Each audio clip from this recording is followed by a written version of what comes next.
Chapter 7, Tourist Attractions. The launch of the Slave Tour attracts thousands of tourists to Africa.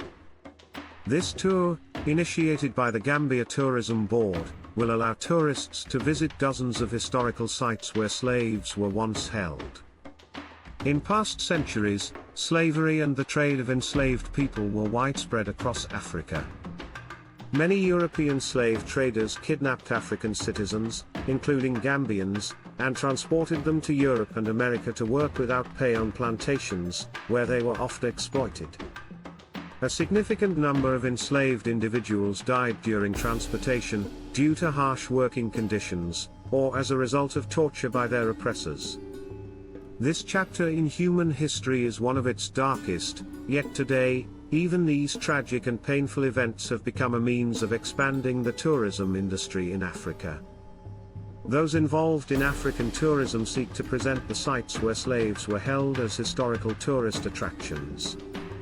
Many of these sites, once used as slave prisons or for transferring slaves to port cities, have long been registered as UNESCO World Heritage Sites.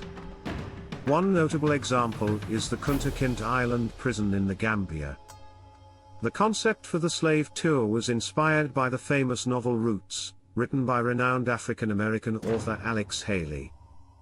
In recent years, the number of tourists visiting African countries, most of whom are nature travelers, has grown significantly. According to the latest report by the World Tourism Organization, Africa hosted around 260 million tourists last year, marking a 3% increase compared to 2012.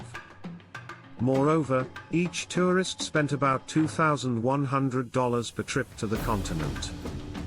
African countries are preparing to attract 400 million tourists annually by the year 2020.